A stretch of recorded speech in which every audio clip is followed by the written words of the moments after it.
मैं पिछले 40 सालों से पिरामिड्स पर रिसर्च कर रहा हूँ। मैंने इजिप्ट के 155 पिरामिड्स का अध्ययन और निरीक्षण किया है, लेकिन उनमें से एक में भी मम्मी नहीं मिली। मिलिए डॉक्टर सैम उस्मानेगिच से, एक साइंटिस्ट और 40 बुक के ऑथर, जिन्होंने इन्वेस्टिगेट किया बोस्नियन पिरामिड कॉम्प्लेक्स को, जो यूरोप का सबसे लार्जेस्ट और ओल्डेस्ट नोन पिरामिड स्ट्रक्चर है। पिरामिड के सबसे ऊपर ऊर्जा की ताकत नीचे की तुलना में लगभग 50 गुना ज्यादा पाई गई। पत्री जी ने भी पिरामिड में इसी 2/3 ऊंचाई पर एक खास जगह बनाई थी। पिरामिड में घुसते ही सबसे पहले वहां जाकर मेडिटेशन करना चाहिए, क्योंकि वहां आप सीधे इस एनर्जी फ्लो के संपर्क में आते हैं। जिन लोगों को सांस की बीमारी है, वे अंदर इतनी आसानी से सांस लेते हैं कि उन्हें इनहेलर की जरूरत भी नहीं पड़ती। बोस्निया पिरामिड 29,000 ईयर्स पहले बना। इजिप्ट का पिरामिड 4500 ईयर्स पहले बना। उस समय में इतनी एडवांस टेक्नोलॉजी कैसे आई? ये पिरामिड उन लोगों ने बनाए जिनके पास आप में से 52% लोग पीएमसी हिंदी देखते तो हैं, लेकिन अभी तक आपने सब्सक्राइब नहीं किया है। सब्सक्राइब करना बहुत आसान है, बस एक बटन है। आपके लिए फ्री है, लेकिन हमें बहुत बहुत सपोर्ट मिलती है ताकि हर हफ्ते हम ऐसे वीडियोस आप तक पहुंचा पाए। वेलकम डॉक्टर सैम, आपका बहुत बहुत स्वागत है द पीएमसी शो में। I'm really happy to be here with you today. हमें इतनी खुशी हो रही है that we are able to see you here on PMC Hindi. Pyramids एक ऐसा सब्जेक्ट है जिसके बारे में आप सालों से रिसर्च कर रहे हैं, तो आपकी रिसर्च, आपकी लर्निंग्स, आपका एक्सपीरियंस आज के पॉडकास्ट में हम ज़रूर जानना चाहेंगे। तो सबसे पहला सवाल, क्योंकि जब भी पिरामिड्स की बात होती है, पहला विजुअल जो मन में आता है वो है मिस्र के पिरामिड। और मिस्र के पिरामिड में क्या होता है? मम्मीज होते हैं जो स्टोर होते हैं। क्या ये सच है? द रियल ट्रूथ क्या है इसके पीछे?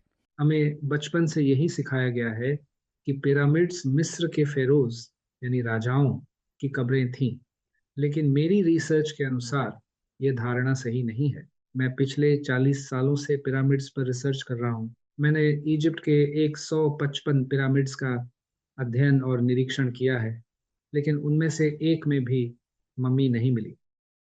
मिस्र के फेरोज के पिरामिड्स में नहीं, बल्कि इजिप्ट के दक्षिण में लगभग 600 किलोमीटर दूर मौजूद वैली ऑफ द किंग्स में दफनाया गया था। उनके मुख्य शहर और राजधानियां थीब्स, मेम्फिस, एबिडोस और डेंडेरा थे, पिरामिड्स नहीं। सेंट्रल अमेरिका और मेक्सिको में भी बड़ी संख्या में पिरामिड्स बनाए गए थे। मेरा पीएचडी शोध मायन सिविलाइजेशन पर था, जो आज के Mexico, Guatemala, Honduras, El Salvador और बेलीज के क्षेत्रों में रहती थी। इस पूरे क्षेत्र में 1 लाख से भी अधिक पिरामिड्स मौजूद हैं। उनमें से लगभग 97% पिरामिड्स आज जंगलों और घनी वनस्पति से ढके हुए हैं। कारण यह है कि वहाँ बहुत अधिक बारिश होती है और हरियाली तेजी से फैलती है। हमें अक्सर बताया जाता है कि मायन पिरामिड्स दुश्मनों की बलि देने के लिए इस्तेमाल किए जाते थे, लेकिन मेरी जानकारी में आज तक ऐसा साबित करने वाला कोई ठोस प्रमाण नहीं मिला है। अपने जीवन में मैंने पिरामिड रिसर्च को कई और देशों तक फैलाया और एक निष्कर्ष पर पहुंचा कि पिरामिड्स केवल इजिप्ट या सेंट्रल अमेरिका तक सीमित नहीं थे। मेरे अनुसार पिरामिड्स दुनिया के सभी 6 महाद्वीपों में बनाए गए थे। उदाहरण के लिए अमेरिका के इलिनॉय राज्य में काहोकिया के लगभग 120 पिरामिड्स हैं।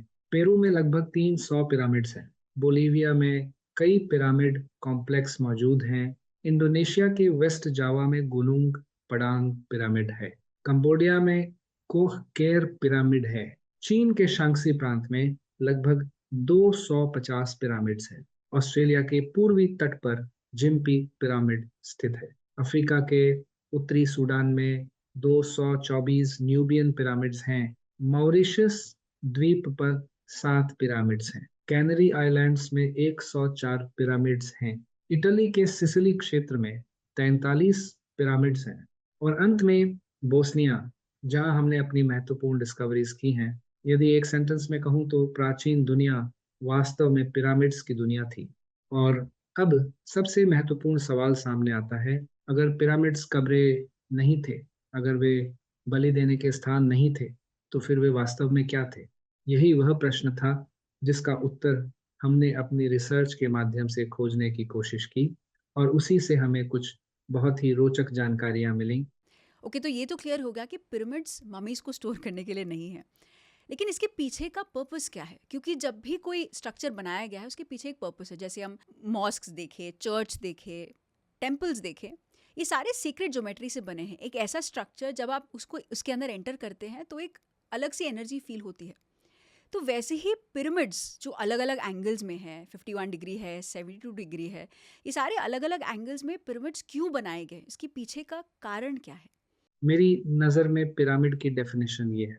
पिरामिड इंसानों द्वारा बनाए गए ऐसे स्ट्रक्चर्स हैं जो चार कोनों वाली एक खास शेप में बनाए जाते हैं और इन्हें बनाने के लिए कई खास नियमों का पालन किया गया है। ये ऐसे मटेरियल से बने होते हैं जिनमें एनर्जी को बढ़ाने की पावर होती है। इन्हें चारों दिशाओं, ईस्ट, वेस्ट, नॉर्थ और साउथ को ध्यान में रखकर बनाया जाता है। अक्सर इन्हें ऐसी जगहों पर बनाया जाता है जिन्हें ऊर्जा से भरपूर माना जाता है, जैसे बहता हुआ पानी जो काइनेटिक एनर्जी पैदा करता है, क्वार्ट्ज क्रिस्टल जो ऊर्जा को बढ़ाता और एक रूप से दूसरे रूप में बदलता है, भूमिगत कॉस्मिक लाइंस जिन्हें ले लाइंस कहा जाता है, और ऐसी कई दूसरी चीजें। इसलिए पिरामिड शक्ति के स्थान हुआ करते थे। हमारी रिसर्च दिखाती है कि पिरामिड वास्तव में ऊर्जा को बढ़ाने वाले एम्पलीफायर हैं, यानी वे एनर्जी को बढ़ाने का काम करते हैं। हमें ये कैसे पता चला? साल 2005 में बोस्निया में मैंने एक विशाल पिरामिड कॉम्प्लेक्स की खोज की, जिसे मैंने Bosnian valley of the pyramids नाम दिया।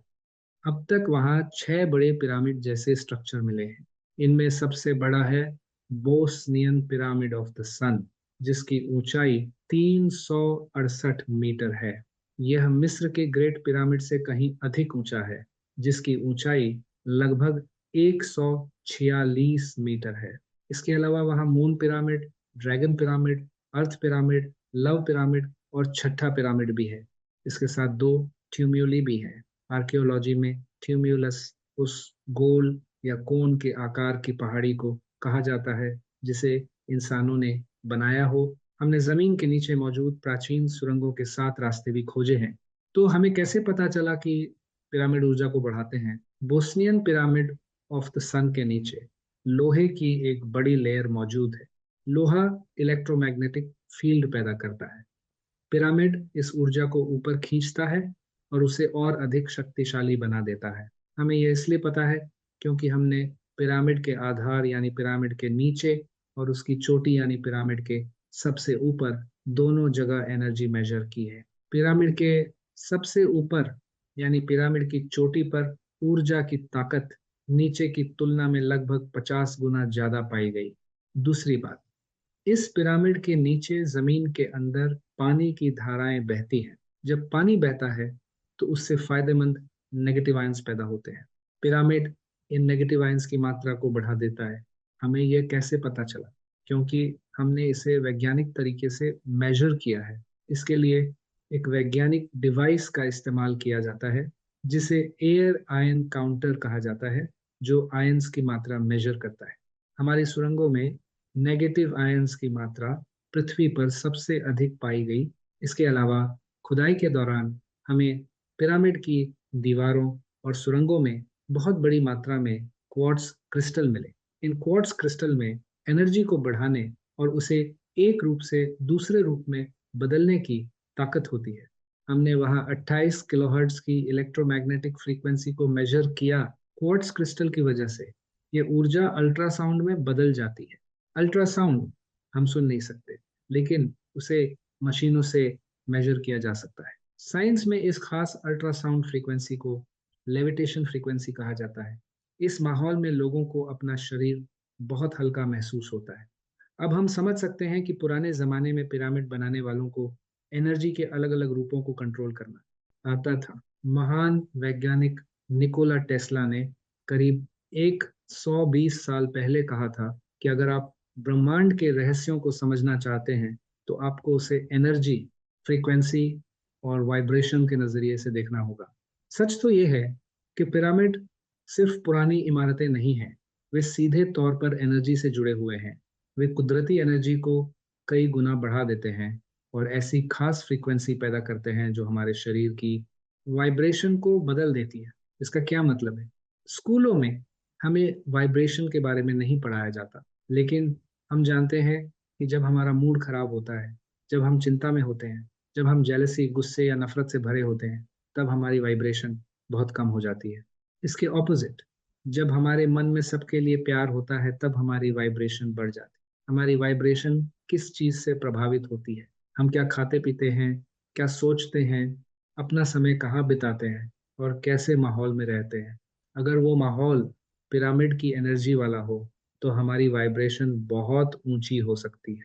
इसीलिए हमारा मानना है कि पिरामिड इस धरती पर बनी सबसे जरूरी चीजों में से एक है। अब बात करते हैं पिरामिडों के नीचे बनी सुरंगों की।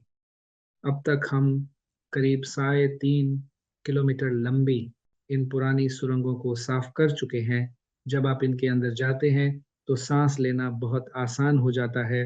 असल में आप बाहर के मुकाबले अंदर बेहतर सांस ले पाते हैं, और आप जितना गहराई में जाएंगे, सांस लेना उतना ही अच्छा होता जाएगा। ये सुनने में अजीब लग सकता है, लेकिन बोस्निया में बहुत सी चीजें नॉर्मल लॉजिक से परे हैं। जिन लोगों को सांस की बीमारी है, जैसे अस्थमा या ब्रोंकाइटिस, वे अंदर इतनी आसानी से सांस लेते हैं कि उन्हें इनहेलर की जरूरत भी नहीं पड़ती। जिनका ब्लड प्रेशर बहुत हाई रहता है, जैसे 180 120, उनका ब्लड प्रेशर नॉर्मल स्तर 120 80 तक पहुंच जाता है। शुगर के मरीज जब सुरंग में जाने से पहले और बाद में अपना लेवल चेक करते हैं, तो वो काफी हद तक नॉर्मल दिखाई देता है। जिन लोगों को शरीर में दर्द या कोई पुरानी बीमारी है, उन्हें भी वहाँ बहुत आराम मिलता है। ऐसा क्यों होता है? हम इन सुरंगों के अंदर लगातार मशीनों से जांच करते रहते हैं। वहाँ एनर्जी के कुल 10 गुण पाए गए। पहले 5 गुणों की बात करें तो वहाँ कोई भी हानिकारक रेडिएशन नहीं है। हम अभी धरती की सतह पर रहते हैं, जहाँ लगातार कॉस्मिक एनर्जी का असर रहता है। इसमें से कुछ एनर्जी हमारे शरीर के लिए खराब होती है, और हमारी कोशिकाएं लगातार उनसे लड़ती रहती हैं। वहाँ जमीन के अंदर की रेडियो एक्टिविटी नहीं है। वहाँ मोबाइल का 4G और 5G सिग्नल भी नहीं पहुंचता, और वाईफाई सिग्नल भी नहीं है। जब शरीर इन सब खराब चीजों से आजाद होता है, तब हमारी कोशिकाएं अपना असली काम शुरू कर पाती हैं।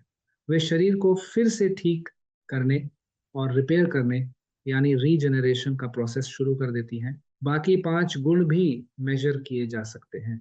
वहाँ 28 किलोहर्ट्ज की फ्रीक्वेंसी है जो सीधे धरती से आती है, और पृथ्वी हमारी माँ है। माँ हमेशा हमें सबसे अच्छा देती है। इसके बाद अल्ट्रासाउंड की लेविटेशन फ्रीक्वेंसी, फिर एक बेहद कम फ्रीक्वेंसी जिसे ELF यानी एक्सट्रीमली लो फ्रीक्वेंसी कहा जाता है, 7.83 हर्ट्स की इस फ्रीक्वेंसी को साइंस में ओरिजिनल ह्यूमन रेजोनेंस कहा जाता है। ये हमें दोबारा बैलेंस में लाती है। 9वां गुण है ऑर्गन एनर्जी का हाई लेवल। इसे मेजर करने के लिए हमारे पास खास डिवाइसेस हैं। भारत, तिब्बत और चीन जैसी देशों में इसी जीवन ऊर्जा को प्राण या ची कहा जाता है। इसे 0 से 100 के पैमाने पर मेजर किया जा सकता है। प्रदूषित शहरों में ये लाइफ एनर्जी सिर्फ 20% होती है, प्राकृतिक वातावरण वाले गांवों में 50%। लेकिन बोस्निया की इन सुरंगों में ये पूरे 100% तक पाई गई है। 10वां गुण है नेगेटिव आयंस। मेडिकल कॉलेजों में फिजियोलॉजी पढ़ने वाले विद्यार्थी नेगेटिव आयंस के 42 फायदों के बारे में पढ़ते हैं। ये शुगर, ब्लड प्रेशर, साइनस, गले की समस्याओं, इम्यूनिटी और शरीर से माइक्रोब्स, वायरस, बैक्टीरिया तथा फंगस को कम करने में मददगार माने जाते हैं। हमारे घरों में 1 क्यूबिक सेंटीमीटर हवा में इनकी संख्या लगभग 50 होती है। बाहर थोड़ी ताजी हवा में लगभग 100, पहाड़ों और जंगलों में लगभग 1000। लेकिन बोस्नियन पिरामिड सुरंगों में यह संख्या 20,000 से लेकर 1 लाख तक पहुंच जाती है।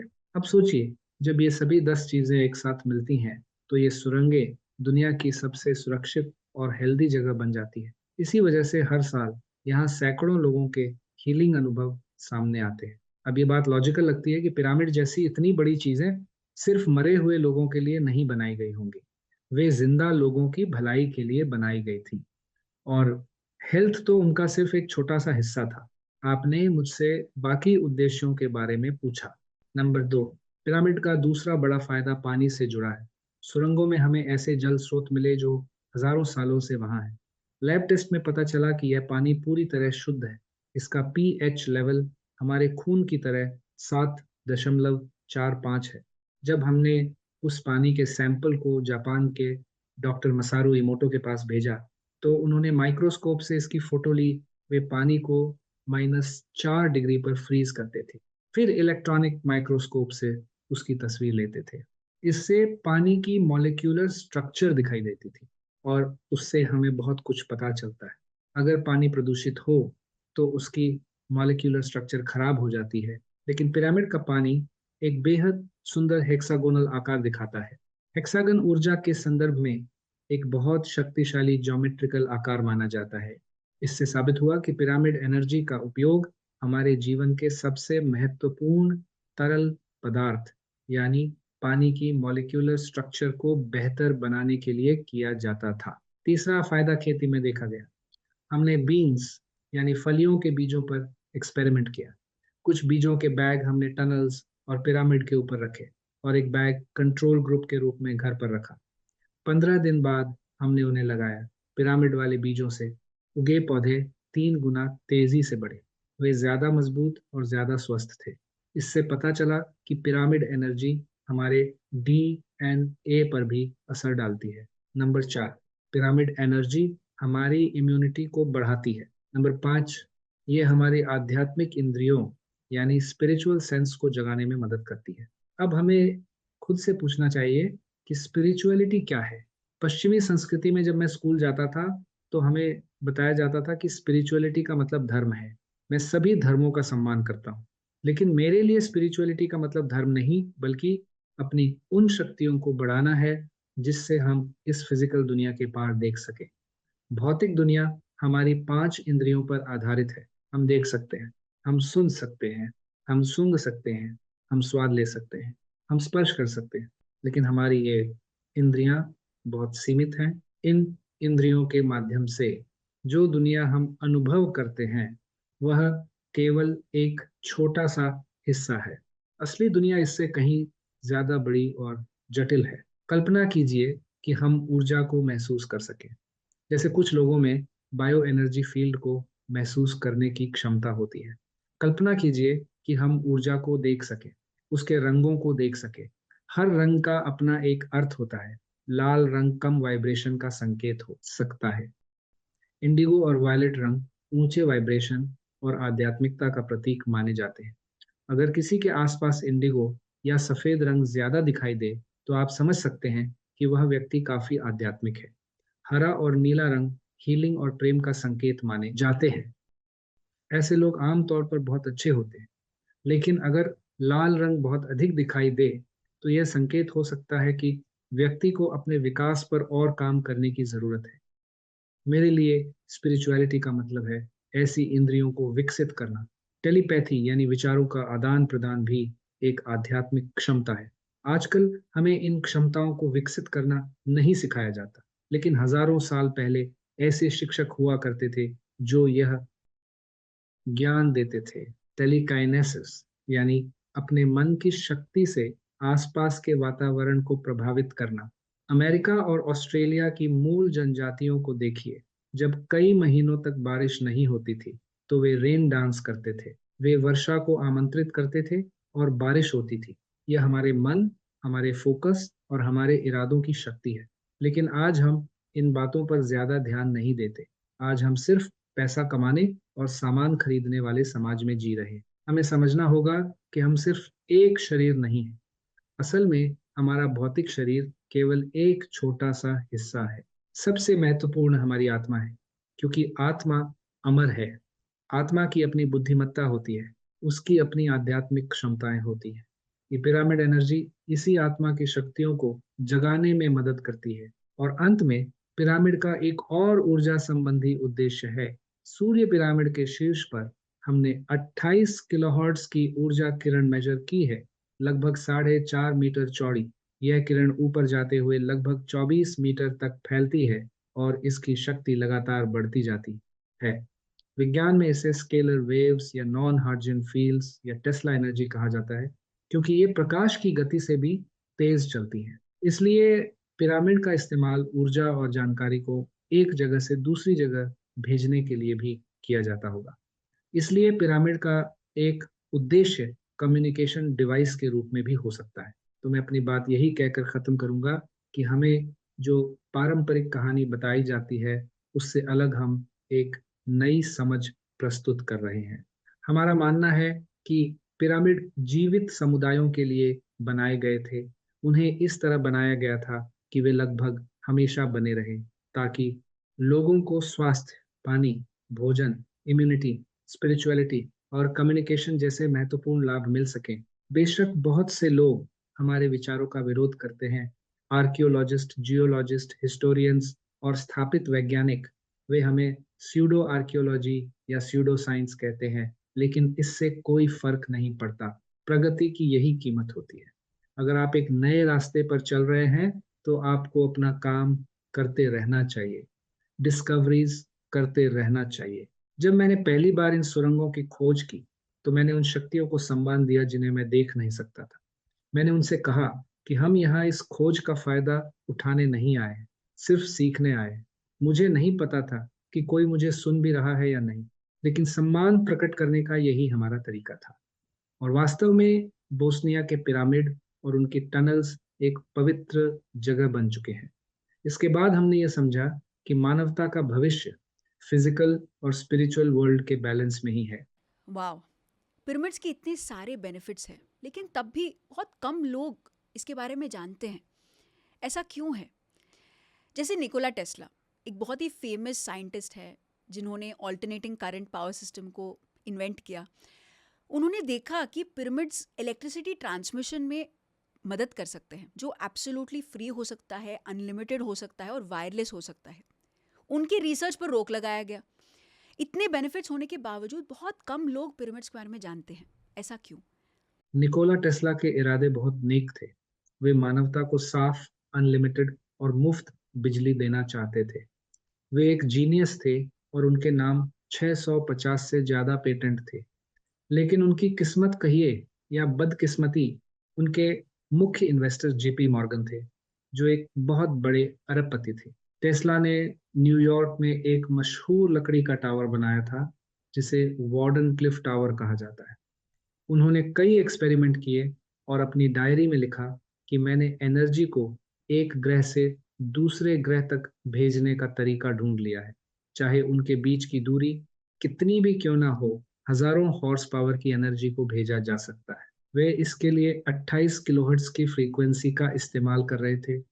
यह बिल्कुल वही फ्रीक्वेंसी है जो हमें बोस्निया के सूर्य पिरामिड के ऊपर मिली है। टेस्ला ने अपने कई प्रयोगों के बाद बिना तारों के बिजली भेजने का सबसे अच्छा तरीका खोज निकाला था। जब वे जेपी मॉर्गन के पास गए और उन्हें अपने रिजल्ट्स दिखाए, तो सरबपति ने कहा कि अगर ये बिजली सबको मुफ्त मिलेगी तो मैं पैसे कैसे कमाऊंगा। बस इसी लालच की वजह से फ्री और साफ एनर्जी की जगह दुनिया में गंदे कोयले, तेल और न्यूक्लियर पावर का इस्तेमाल शुरू हुआ। ऊर्जा का ट्रांसपोर्ट बहुत महंगा हो गया, इसकी मात्रा सीमित हो गई और आखिर में हमें बहुत महंगी बिजली और ऊर्जा मिलने लगी। और इसका असर हम हर महीने आने वाले अपने बिजली के बिलों में देख सकते हैं। इसी वजह से कुछ मुट्ठी भर लोग जो खुद को एलीट कहते हैं, बहुत अमीर हो गए और उन्होंने दुनिया के 90% संसाधनों पर कब्जा कर लिया। उनके पास अरबों खरबों डॉलर हैं।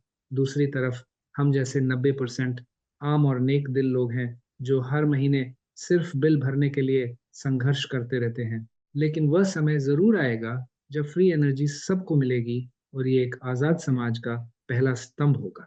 दूसरा स्तंभ यह है कि हमसे अक्सर कहा जाता है कि दुनिया में आबादी बहुत ज्यादा है और संसाधन खत्म हो रहे हैं। सच तो यह है कि ऐसा कुछ नहीं है। आज दुनिया में 8 अरब लोग हैं, लेकिन यह धरती 50 अरब लोगों का बोझ आराम से उठा सकती है। असली समस्या संसाधनों का गलत बंटवारा है। क्यों कुछ लोगों के पास अरबों डॉलर हैं जबकि दूसरी तरफ हर 3 सेकंड में एक बच्चा भूख से मर रहा है। यह हमारी असली समस्या है। जिस दिन संसाधनों का सही और बराबरी का बंटवारा होगा, उस दिन स्वतंत्र समाज का दूसरा स्तंभ भी खड़ा हो जाएगा। इन्हीं दो स्तंभों पर एक ऐसा समाज बनेगा जहां हर आदमी और औरत सच में आजाद होंगे। तो आप देख सकते हैं कि पिरामिड बनाने वालों के दिमाग में यह कितना अद्भुत और बुद्धिमत्तापूर्ण डिजाइन था। लेकिन शुरुआती निवेश के बाद यह ऊर्जा मुफ्त हो जाती है। लेकिन एलिट लोग कभी नहीं चाहते कि हमें मुफ्त एनर्जी मिले। वे चाहते हैं कि हम उनसे ऊर्जा खरीदें। वे मानवता को अपने नियंत्रण में रखना चाहते हैं, अपना गुलाम बनाए रखना चाहते हैं। इसीलिए पिरामिडों का रहस्य समझना हमारे और हमारे भविष्य के लिए बहुत जरूरी है। साइंस का यही पावर है कि हर एक चीज़ यूज़फुल हो सके सभी के लिए। तो पिरामिड्स के बारे में और थोड़ा डीपर जानना चाहूँगी कि पिरामिड्स किसने बनाया, इसको इन्वेंट किसने किया, और इसके पीछे की टेक्नोलॉजी को कौन लेकर आया धरती पर? आर्कियोलॉजी यानी पुरातत्व विज्ञान में 5 बड़े सवाल होते हैं। पहला सवाल होता है क्या, यानी ये चीज क्या है। जैसे बोस्निया, मिस्र या चीन में हमारे पास पिरामिड के कॉम्प्लेक्स मौजूद हैं। इसके बाद के सवाल हैं कि इन्हें किसने बनाया, कब बनाया, कैसे बनाया और क्यों बनाया। इनमें सबसे बड़ा सवाल ये है कि इन्हें किसने बनाया। लोग सोचते हैं कि वे जानते हैं कि मिस्र के पिरामिड किसने बनाए। वे कहते हैं कि फराओ यानी राजाओं ने हजारों हजार गुलामों को काम पर लगाया था। लेकिन यह बात गलत है। आज से करीब 4,500 साल पहले मिस्र में ऐसी कोई टेक्नोलॉजी नहीं थी। उनके पास पत्थर काटने के औजार तक नहीं थे। उनके पास सिर्फ साधारण और तांबे के पुराने औजार थे। अब आप खुद सोचिए कि तांबा एक बहुत नरम धातु है, जबकि पिरामिड ग्रेनाइट जैसे बहुत सख्त पत्थरों से बने हैं। साइंस के हिसाब से भी नरम चीज से किसी बहुत सख्त चीज को काटा या तराशा नहीं जा सकता। ये एक साधारण लॉजिक है। तो जाहिर है कि ये पिरामिड उन लोगों ने बनाए जिनके पास कोई खास टेक्नोलॉजी थी। क्या वो लेजर टेक्नोलॉजी थी या कुछ और, पर वो आज के मुकाबले बहुत ज्यादा एडवांस थी। दूसरी बात, मिस्र के दूसरे सबसे बड़े पिरामिड में एक पत्थर का वजन 220 टन है। जिस खदान से वह पत्थर लाया गया वो लगभग 869 किलोमीटर दूर है। अब सवाल है कि 220 टन वजन वाले पत्थर को लगभग 10 किलोमीटर तक कैसे ले जाया गया। उनके पास न क्रेन थी न हेलीकॉप्टर। तो ये कैसे हुआ, इस सवाल का जवाब हमें ढूंढना होगा। तीसरी बात, अगर मिस्र के सबसे बड़े पिरामिड को 20 साल में पूरा करना होता तो काम करने वालों को हर 1.5 मिनट में एक विशाल पत्थर फिट करना पड़ता। रस्सियों और इंसानी मजदूरी से ऐसा करना बिल्कुल नामुमकिन है। यह काम जरूर हमसे कहीं ज्यादा विकसित लोगों ने किया होगा। अब अगर बोस्निया और मिस्र के पिरामिडों की तुलना करें तो मिस्र के महान पिरामिड में करीब 65 लाख क्यूबिक मीटर मटेरियल का इस्तेमाल हुआ है। लेकिन बोस्निया के सूर्य पिरामिड में, जो इस ग्रह का सबसे बड़ा पिरामिड है, वहाँ 130 मिलियन क्यूबिक मीटर मटेरियल लगा है। यह दुनिया का अब तक का सबसे बड़ा कंस्ट्रक्शन प्रोजेक्ट है। यह काम गुलामों का नहीं हो सकता। इसे बनाने वालों के पास डिजाइन और ट्रांसपोर्टेशन का बिल्कुल अलग और एडवांस तरीका था। हम सोचते हैं कि हमारा तरीका ही एकमात्र तरीका है। हम मानते हैं कि अगर 100 टन का वजन उठाना है तो हमें 200 टन की क्रेन चाहिए, पर यह गलत सोच है। वजन उठाने में असली समस्या ग्रेविटी यानी गुरुत्वाकर्षण बल है। लेकिन कल्पना कीजिए कि अगर हम ग्रेविटी को बेअसर कर दें तो हम एक हाथ के इशारे से भी बड़े पत्थरों को हिला सकते हैं। हमें बस लीक से हटकर सोचने की जरूरत है। तीसरा सवाल है कि ये कब बने।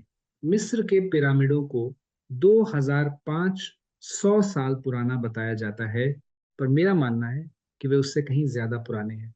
मैक्सिको और चीन के पिरामिडों के बारे में कहा जाता है कि वे 2000-3000 साल पुराने हैं। लेकिन मेरे अनुसार उनमें से ज्यादातर 12,000 साल से भी पुराने हैं। बोस्निया में हमने 3 अलग अलग साइंटिफिक तरीकों से जांच की है। पहला था रेडियो कार्बन या चचौदर एनालिसिस, दूसरा था ल्यूमिनेसेंस टेस्ट और तीसरा था यूरेनियम थोरियम एनालिसिस। इन सभी परीक्षणों के नतीजे हमें एक ऐसे दौर में ले जाते हैं जो लगभग 33,800 साल पुराना है। स्कूलों में हमें पढ़ाया जाता है कि हजारों साल पहले इंसान सिर्फ गुफाओं में रहने वाला आदि मानव था। हमें सिखाया जाता है कि इतिहास एक सीधी लकीर की तरह है, यानी 10 0 20 0 साल पहले हम अनपढ़ थे और आज सबसे समझदार और विकसित हो गए हैं। लेकिन यह सच नहीं है। मेरे अनुसार मानव इतिहास सीधी रेखा नहीं है, बल्कि यह चक्रों यानी साइकिल्स में चलता है। एक चक्र के बाद दूसरा चक्र है, फिर तीसरा चक्र। हम सिर्फ मानवता के सबसे हाल के चक्र में जी रहे हैं। इतिहास में हमसे पहले भी ऐसी सभ्यताएं थीं जो हमसे कहीं ज्यादा विकसित और आगे थीं। जब हम इस बात को स्वीकार कर लेंगे तो हम थोड़े और विनम्र बन पाएंगे। आमतौर पर मानव सभ्यता समय समय पर वैश्विक आपदाओं से गुजरी है। आखिरी बड़ी तबाही करीब 12,000 साल पहले आई थी, जिसे आइस एज यानी अंतिम हिमयुग का अंत या महाप्रलय कहा जाता है। उसके बाद बड़े भूकंप आए और ज्वालामुखी फटे। उससे पहले भी 18,000 साल, 34,000 साल और 74,000 साल पहले ऐसे अलग अलग चक्र आए थे। जब भी ऐसी कोई वैश्विक तबाही आती है तो दुनिया की 99% आबादी खत्म हो जाती है। इसके बाद सब कुछ फिर से शुरू होता है और एक नया चक्र शुरू होता है। इसलिए यह समझना बहुत जरूरी है कि जो सबसे बड़े और सबसे उन्नत पिरामिड हैं, वे शायद मानवता के पिछले चक्रों से जुड़े हुए हैं। अगर आप लॉजिक से सोचें तो पता चलेगा कि जो सबसे बड़े पिरामिड ही सबसे पुराने दिखाई देते हैं। मिस्र में भी सबसे पुराने पिरामिड ग्रेनाइट और पत्थरों से बने थे जो बहुत विशाल थे। वे सबसे पुराने माने जाते हैं। लेकिन जो बाद में बने वे मिट्टी की ईंटों से बनाए गए जो बहुत कमजोर थे। आज भी चीन, भारत और मिस्र में मिट्टी की ईंटों का इस्तेमाल होता है। चीन में भी यही पैटर्न दिखाई देता है। 20 सबसे बड़े पिरामिड 12,000 साल से ज्यादा पुराने माने जाते हैं और जो बाद में बने वे सिर्फ 1 या 2 हजार साल पुराने हैं और मिट्टी के बने हैं। मेरे लिए यह इस बात का सबूत है कि यह ज्ञान हमें किसी ऐसी शक्ति या सभ्यता से मिला जो होमो सेपियंस से कहीं ज्यादा एडवांस थी। जो आप इन्फॉर्मेशन दे रहे हैं, this is truly I opening, क्योंकि जो हम स्ट्रक्चर्स देखते हैं जो आज बनते हैं और कल डैमेज होके नष्ट हो जाते हैं, और जो हम पिरामिड्स देखते हैं वो सालों सालों से एग्जिस्ट करते हैं धरती पर, और इसके पीछे का जो विज्ञान है वो है सीक्रेट ज्योमेट्री। तो सीक्रेट ज्योमेट्री में आते हैं crop circles, pyramids, flower of life. इन सब के पीछे का विज्ञान क्या है, ये हम जानना चाहेंगे। पिरामिडों में कुछ फर्क जरूर होते हैं, जैसे अलग अलग जगहों पर उन्हें बनाने में वहाँ का लोकल मटेरियल इस्तेमाल किया जाता है। कहीं पिरामिड सीधे आकार के हैं, कहीं सीढ़ी नुमा स्टेप डिजाइन में हैं और उनके आकार भी अलग अलग हैं। लेकिन दूसरी तरफ उनमें कुछ चीजें एक जैसी होती हैं, जैसे उनकी ज्योमेट्री, चारों दिशाओं यानी उत्तर दक्षिण पूर्व पश्चिम का सटीक ज्ञान और वहाँ पानी की मौजूदगी। तो मैं ये कहूँगा कि अलग अलग निर्माताओं ने भले ही अलग सामान इस्तेमाल किया हो, लेकिन उनका मकसद एक ही था। वे ऐसी एनर्जी मशीनें बनाना चाहते थे जिससे वहाँ के समाज और लोगों का भला हो सके।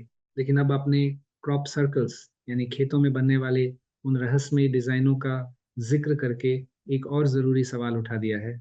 जब आप इन्हें ऊपर से देखते हैं और सिर्फ ऊपर से ही इन्हें देखा जा सकता है, तब आपको अलग अलग ज्योमेट्रिकल शेप्स दिखाई देते हैं। शुरुआत में ये सिर्फ साधारण गोल घेरे थे, इसीलिए इन्हें क्रॉप सर्कल्स कहा गया, क्योंकि ये फसलों वाले खेतों में बनती है। लेकिन बाद में ये बहुत ज्यादा जटिल और कॉम्प्लेक्स होते गए। इनमें से ज्यादातर डिजाइन असल में सेक्रेड ज्योमेट्री यानी पवित्र ज्यामिति का हिस्सा हैं। अब ये सेक्रेड ज्योमेट्री क्या है? ये कुछ ऐसे खास आकार होते हैं जो आसपास के वातावरण और जीवित प्राणियों पर गहरा असर डालते हैं। पुराने जमाने के निर्माता जानते थे कि एक समबाहु त्रिभुज यानी इक्विलैटरल ट्रायंगल सेक्रेड ज्योमेट्री का बहुत जरूरी हिस्सा है। क्यों? क्योंकि स्पेस में मौजूद 3 बिंदुओं को हम अनगिनत तरीकों से जोड़ सकते हैं, लेकिन सिर्फ एक ही तरीका ऐसा है जिससे एक परफेक्ट समभुज त्रिभुज बनता है, जिसकी तीनों भुजाएं बराबर होती हैं, उनके बीच का 60 डिग्री का एंगल एकदम बराबर होता है। इसके बाद आता है हेक्सागन। एक हेक्सागन असल में 6 इक्विलैटरल ट्रायंगल से मिलकर बनता है। यह 2 आयामी रूप में होता है, लेकिन जब इसे 3 आयामी रूप में देखें तो समभुज त्रिभुज पिरामिड का प्रतीक बन जाता है। हेक्सागन पिरामिड का ही एक रूप है। फिर आता है फ्लावर ऑफ लाइफ। सबसे पहले केंद्र से एक ट्रायंगल बनता है, फिर उसके तीनों कोनों को आपस में जोड़ दिया जाता है। इसके बाद उसी रेडियस की मदद से केंद्र से बाहर की ओर बढ़ते हुए और भी पिरामिड के शीर्ष बनाए जा सकते हैं। फिर आती है पाई की वैल्यू 3.14 और उसके बाद गोल्डन रेशियो 1.618। आगे मैं बताऊंगा कि ये दोनों संख्याएं इतनी खास क्यों मानी जाती हैं। सेक्रेड ज्योमेट्री का सबसे जरूरी हिस्सा शायद फिबोनाची स्पिरल है, जिसे गोल्डन सेक्शन स्पिरल भी कहते हैं। ये कैसा स्पिरल है? ये वही घुमावदार डिजाइन है जो हमें समुद्र के शंख में, सूरजमुखी के फूल में, गुलाब की पंखुड़ियों में और इंसान के डीएनए में दिखाई देता है। यहाँ तक कि हमारी गैलेक्सी और इंसान के चेहरे में भी यही डिजाइन छिपा है। हमारे होठों से शुरू होकर नाक की नोक, ठुड्डी और माथे तक एक बहुत ही सटीक गणितीय घुमाव होता है। यह सब फिबोनाची नंबर्स पर आधारित है, जैसे 1, 2, 3, 5, 8, 13 और 21। इसमें पिछले दो नंबर्स को जोड़कर अगला नंबर बनता है। 1+2 = 3, 2+3 = 5 और इसी तरह आगे फिर इन संख्याओं के अनुसार स्क्वायर्स बनाए जाते हैं। जब इन वर्गों के कोनों को जोड़ा जाता है तब यह सुंदर स्पाइरल बनती है। सबसे दिलचस्प बात यह है कि यह स्पाइरल हमें छोटी से छोटी चीज से लेकर विशाल ब्रह्मांड तक हर जगह दिखता है। इसलिए ऐसा लगता है कि उस महान रचयिता ने इसी का इस्तेमाल करके पूरी सृष्टि बनाई। और आपको जानकर हैरानी होगी कि बोस्निया में हमारे पास ये सब कुछ मौजूद है। वहाँ सेक्रेड ज्योमेट्री के सारे तत्व मिलते हैं। लीनियर ज्योमेट्री यानी रेखीय ज्योमेट्री जो सीधी रेखाओं पर आधारित है। जब मैं लीनियर ज्योमेट्री की बात करता हूँ तो इसका मतलब है एक सीधी रेखा पर कम से कम 3 बिंदुओं का होना। बोस्निया में ड्रैगन पिरामिड, अर्थ और मून पिरामिड ये एक सीधी रेखा में आते हैं। या फिर temple of mother earth, love pyramid, sun pyramid और सुरंगों का प्रवेश द्वार, ये भी एक सीधी रेखा में स्थित हैं। ये सबसे सरल उदाहरण है। दूसरा उदाहरण है समभुज त्रिभुज। सन पिरामिड, मून पिरामिड और ड्रैगन पिरामिड के शिखर मिलकर एक समभुज त्रिभुज बनाते हैं। इसके चारों ओर हम फ्लावर ऑफ लाइफ पैटर्न बना सकते हैं। और फिर आती है स्पाइरल ज्योमेट्री। पिछले एक साल में हमने वहां एक नहीं बल्कि 13 फिबोनाची स्पिरल्स की खोज की है, जो 3 या उससे ज्यादा पिरामिडों को आपस में जोड़ते हैं। उदाहरण के लिए एक स्पाइरल लव पिरामिड के शिखर से शुरू होती है, फिर सन पिरामिड अर्थ, ड्रैगन और ट्यूमुलस के शिखर को जोड़ती हुई आगे बढ़ती है। इसका मतलब यह है कि पुराने जमाने के निर्माताओं ने बहुत ही बारीकी से इन पिरामिडों का नक्शा तैयार किया था। उन्होंने उसी लॉजिक और उसी तरीके का इस्तेमाल किया जिससे इस ब्रह्मांड की रचना हुई है। कॉस्मिक हार्मनी ब्रह्मांडीय सामंजस्य, कॉस्मिक बैलेंस ब्रह्मांडीय संतुलन और कॉस्मिक डांस ब्रह्मांडीय नृत्य का प्रतीक है। और अब क्योंकि हम सेक्रेड ज्योमेट्री की बात कर रहे हैं तो मैं आपको एक और नई बात बताता हूँ जो हमने कुछ महीने पहले ही खोजी है। मैं सोच रहा था कि क्या बोस्निया के पिरामिडों का कोई संबंध तारों से भी है, क्योंकि प्राचीन लोग हमेशा सितारों की ओर देखते थे। एक पुरानी कहावत है, जैसा ऊपर वैसा ही नीचे। बहुत सी कहानियों में भी जिक्र आता है कि कुछ खास जीव दूसरे तारों, ग्रहों या गैलेक्सी से आए थे। मायन, नवाहो इंडियंस, होपी इंडियंस, न्यूजीलैंड के माओरी, ऑस्ट्रेलिया के एबोरिजिनल लोग, चीन, जापान, भारत, अफ्रीका, यूरोप, लगभग हर जगह ऐसी परंपराएं मिलती हैं, लेकिन वह विज्ञान नहीं है। मैंने पिरामिडों और स्टार सिस्टम के बीच एक साइंटिफिक कनेक्शन ढूंढने की कोशिश की। मेरा ध्यान सबसे पहले प्लेडीज स्टार क्लस्टर यानी कृतिका नक्षत्र पर गया। क्यों प्लेडीज? ग्रीक कहानियों में इन्हें 7 बहनें कहा जाता है। अक्टूबर से मार्च के बीच रात के आसमान में हमें 7 चमकते सितारे दिखाई देते हैं। दिसंबर और जनवरी में 2 और तारे, इनके माता पिता यानी एटलस और प्लियोन भी नजर आते हैं। तो एक पिता, एक माता और 7 बेटियां। और इनका उल्लेख लगभग सभी महाद्वीपों की परंपराओं में मिलता है। मैंने देखा कि क्या इनके बीच कोई सीधी रेखा है। बोस्निया की तरह वहां भी कई सीधी रेखाएं थीं, लेकिन रात के आकाश में सीधी रेखाएं तो बहुत हो सकती हैं। मुझे कुछ और जटिल चाहिए था। फिर मैंने समभुज ट्रायंगल की तलाश की। बोस्निया में हमारे पास एक है और वहां भी मुझे 2 लगभग सटीक ट्रायंगल मिले। जिनके बीच में माया नाम का तारा है, जो सबसे बड़ी बहन मानी जाती है। लेकिन आसमान में तो लाखों तारे हैं, तो ट्रायंगल मिलना कोई बड़ी बात नहीं थी। मैं कुछ ऐसा ढूंढ रहा था जो गणित के हिसाब से एकदम पक्का हो। तब मैं फिबोनाची स्पाइरल खोजने लगा, और अंदाजा लगाइए क्या हुआ। मुझे एक नहीं, बल्कि प्लेइडीज स्टार सिस्टम के भीतर 3 फिबोनाची स्पाइरल्स मिली।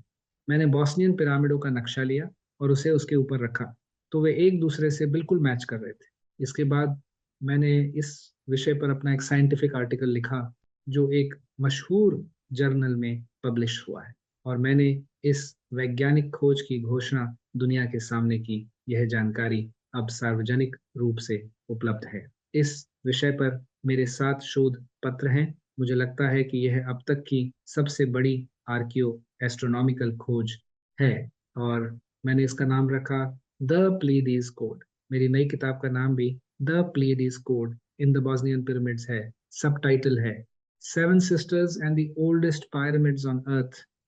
और अमेरिका की सबसे बड़ी book store chain Barnes Noble अगले महीने इस पुस्तक को प्रकाशित कर रही है। हमारी वेबसाइट thepleiadescode.com भी है, जहां हमने इस संबंध का विस्तार से वर्णन किया है। अब सवाल यह है कि आज की 21वीं सदी में यह कोड हमारे लिए क्यों जरूरी है। आज हम एक ऐसी दुनिया में रह रहे हैं जो बहुत तेज है और हाई टेक्नोलॉजी से भरी है। एक तरफ तो इसके बहुत फायदे हैं, लेकिन दूसरी तरफ हर तरफ युद्ध, हिंसा और डर का माहौल है। ऐसे में ये पुराना ज्ञान हमारे क्या काम आएगा। असल में अगर हम गौर से देखें तो हमारी जिंदगी सिर्फ 4 साल के इलेक्शन चक्र के इर्द गिर्द घूमती है। हम सिर्फ राजनीति और अगले प्रधानमंत्री या राष्ट्रपति के बारे में सोचते हैं। राजनीति, राजनीति, राजनीति।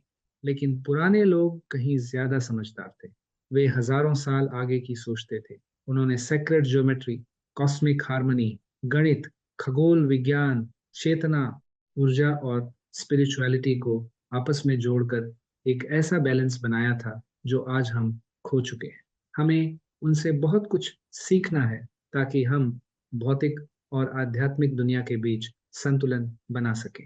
पिरामिड इतने पावरफुल स्ट्रक्चर्स हैं जिनको हम अपनी डेली लाइफ में इस्तेमाल भी कर सकते हैं, और ये इंट्रोड्यूस किया हमारे जीवन में ब्रह्मर्षि पत्री जी ने, जिन्होंने खुद एक्सपेरिमेंट किया, अपने जीवन में इम्प्लीमेंट किया और देखा कि इतने बेनिफिट्स हैं इसके।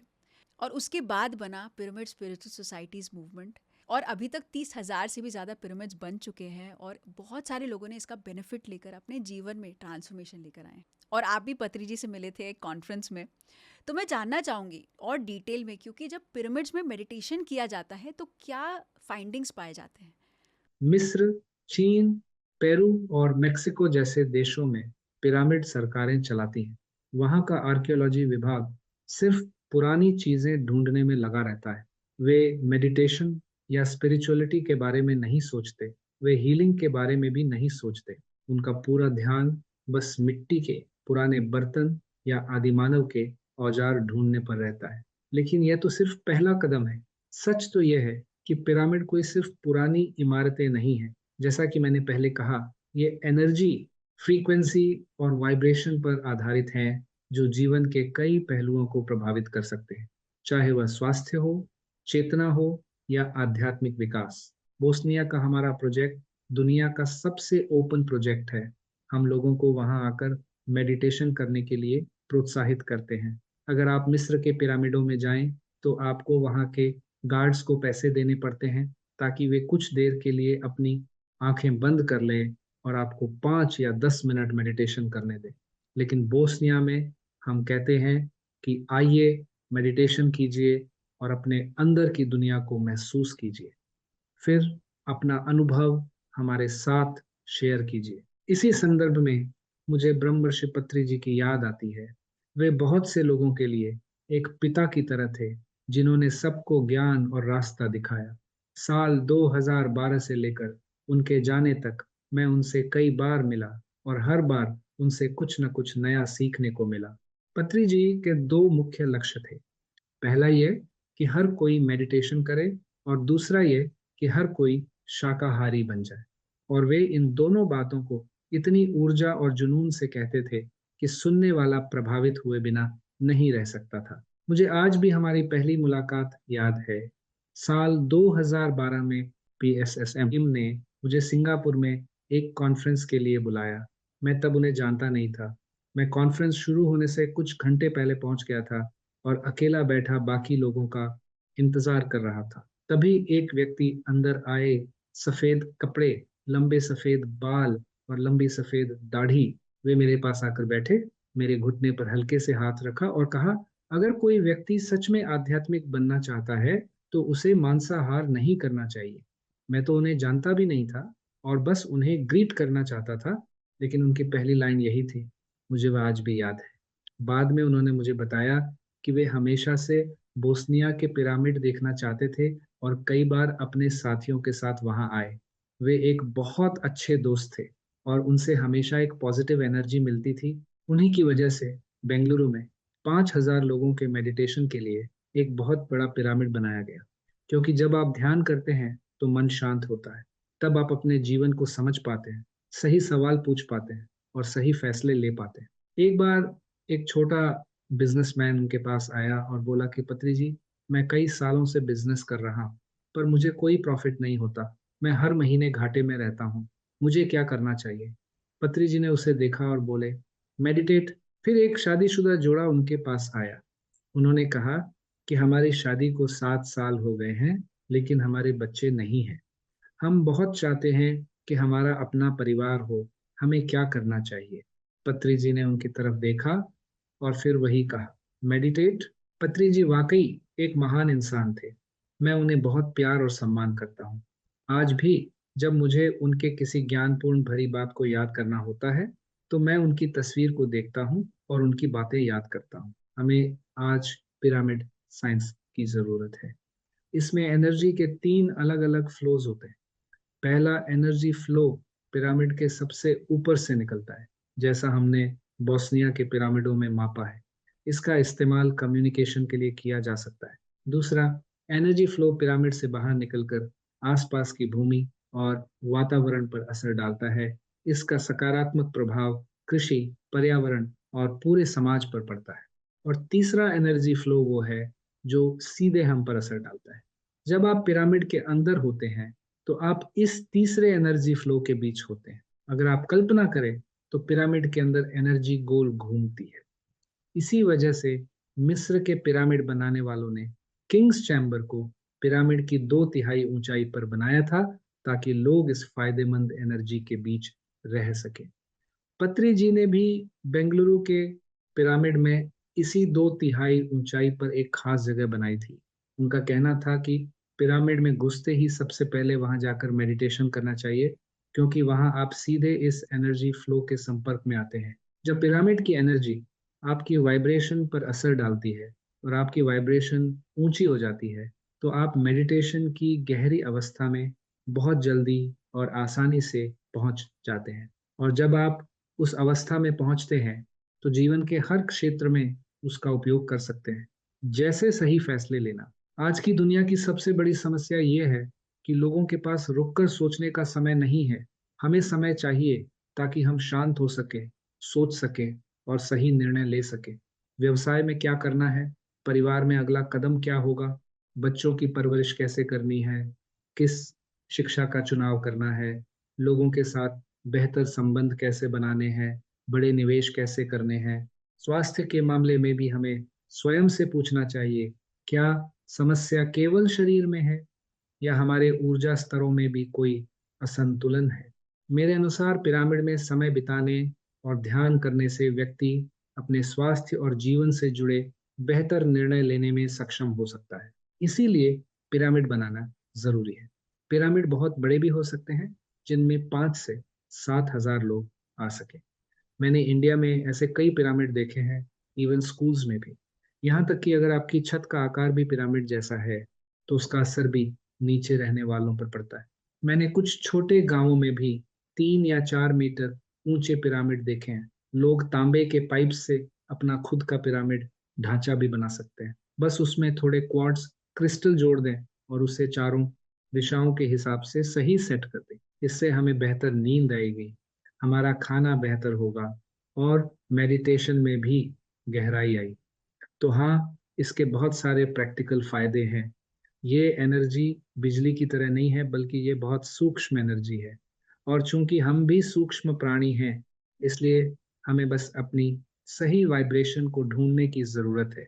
ये सुनने के बाद बहुत सारे लोगों में जिज्ञासा ज़रूर होगी कि वो एक्सपेरिमेंट करना चाहेंगे पिरामिड्स के साथ। तो कुछ इम्पॉर्टेंट पॉइंट्स अगर आप बता सके ताकि पिरामिड्स का मैक्सिमम बेनिफिट अपने जीवन में उतार सके।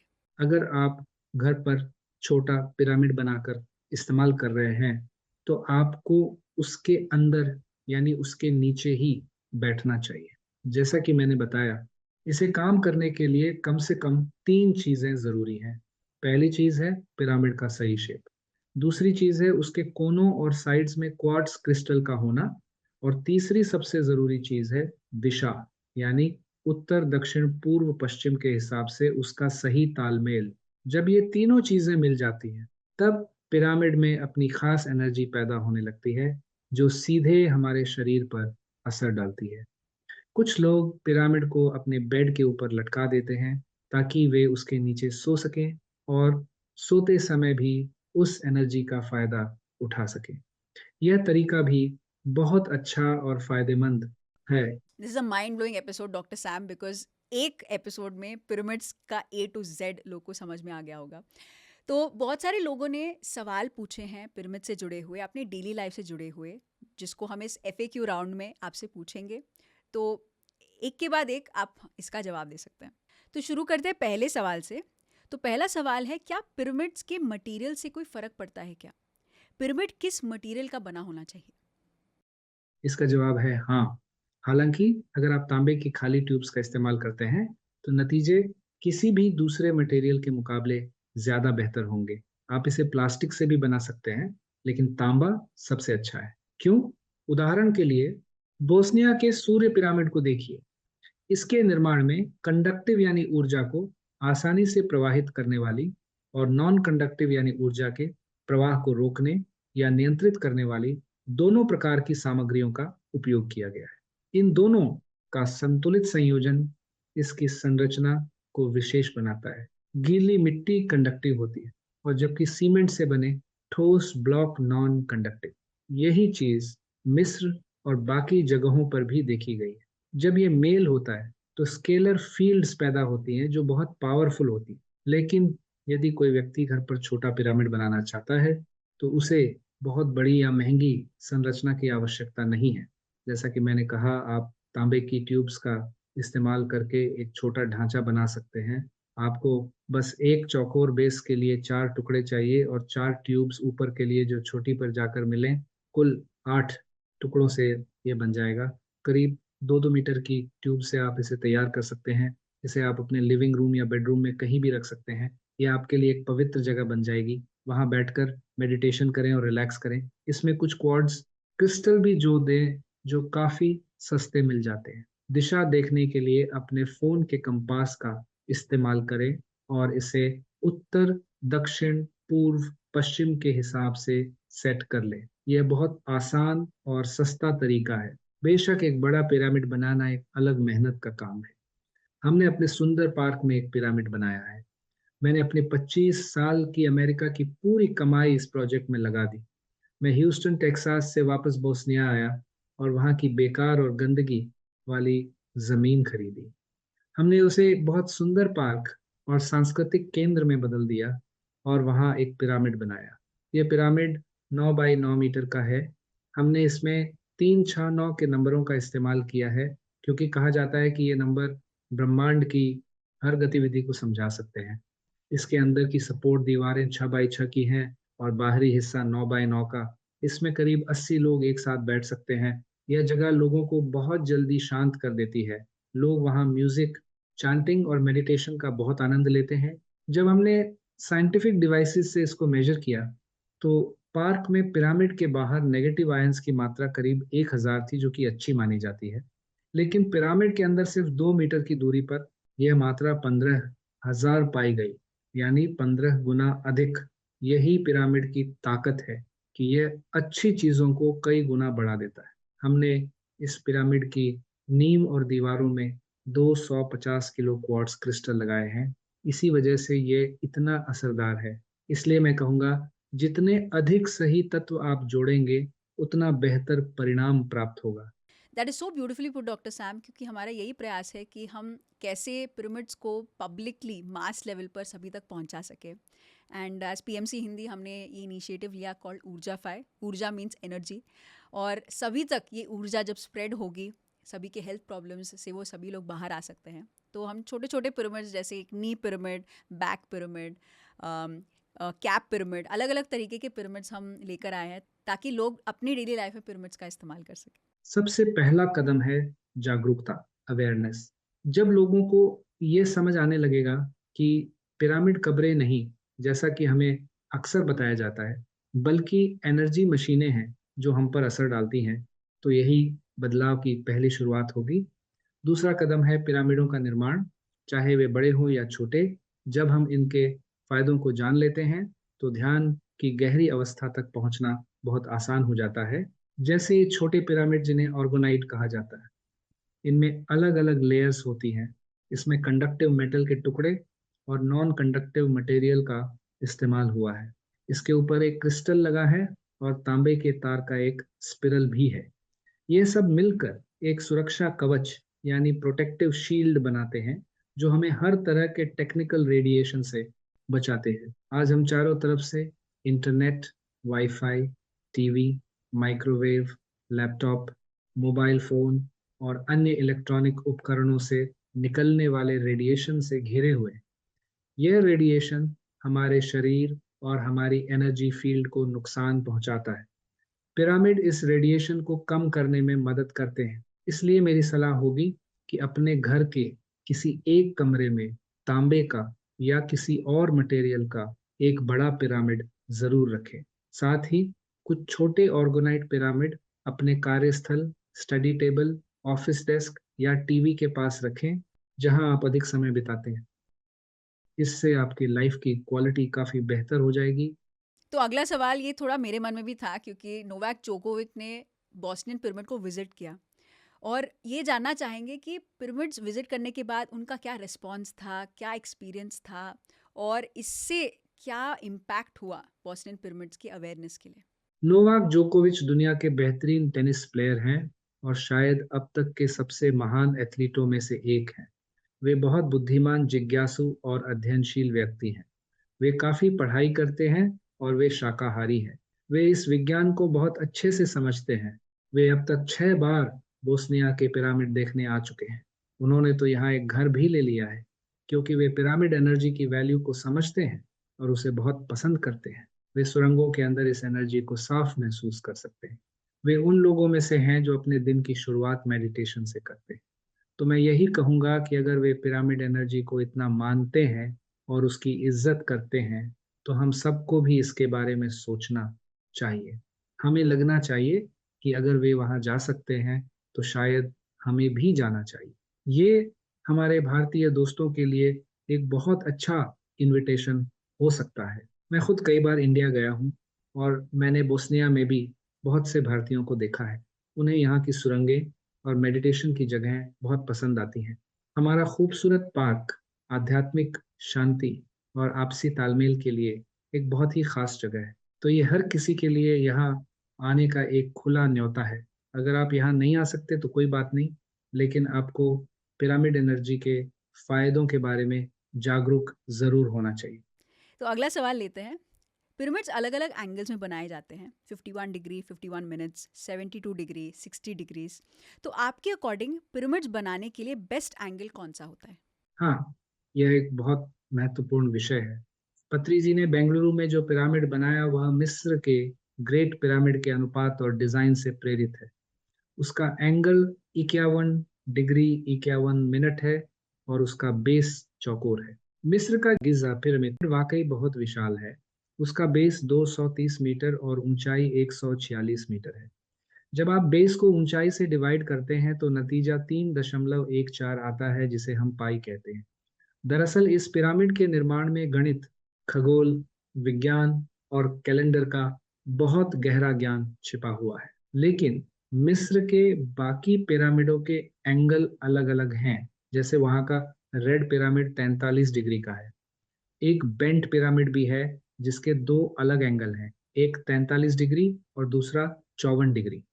मिस्र के करीब 155 पिरामिडों में से ज्यादातर बड़े पत्थरों वाले पिरामिड 36 से 70 डिग्री के बीच बने हैं। सूडान के नुबियन पिरामिड तो 72 डिग्री से भी ऊपर चले जाते हैं। वहीं बोस्निया के पिरामिड का झुकाव 32 डिग्री है। अब कुछ इजिप्टोलॉजिस्ट कहते हैं कि बेंट पिरामिड का एंगल बीच में इसलिए बदला गया क्योंकि वो कमजोर था और गिरने वाला था, लेकिन मुझे यह तर्क संतोषजनक नहीं लगता। पिरामिड बनाने वाले बहुत ही एडवांस लोग थे। वे ऐसी कोई बड़ी गलती नहीं करते कि उन्हें कंस्ट्रक्शन के बीच में अपना पूरा डिजाइन बदलना पड़े। असल में अगर आप पिरामिड की एनर्जी को समझेंगे तो आपको पता चलेगा कि बेंट पिरामिड का एंगल ठीक वहीं पर बदला गया है जहां अंदर की एनर्जी टकराती है। इससे एनर्जी की रफ्तार और ज्यादा बढ़ जाती है।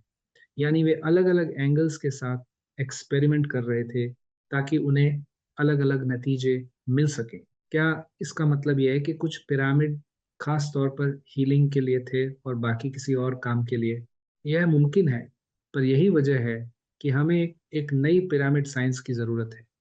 आज हम दुनिया में इकलौते हैं जो इसके हीलिंग वाले पहलू पर गहराई से रिसर्च कर रहे हैं।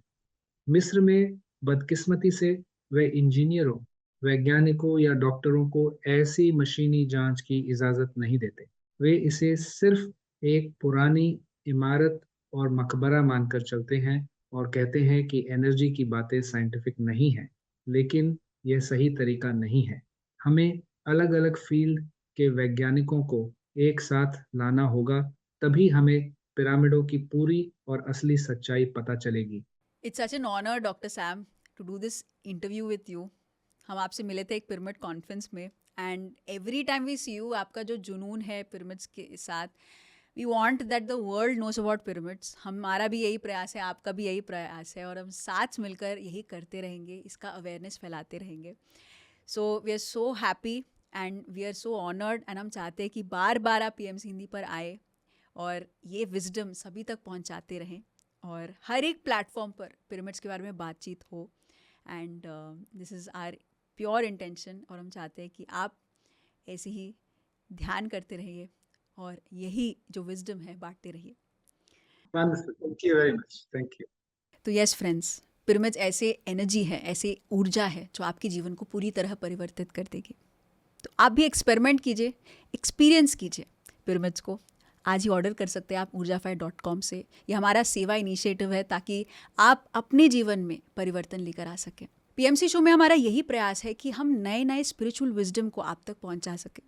आपको कैसा लगा ये एपिसोड कमेंट करके ज़रूर बताएं, और सब्सक्राइब ज़रूर करें, क्योंकि जब आप सब्सक्राइब करते हैं हमें बहुत सपोर्ट मिलती है।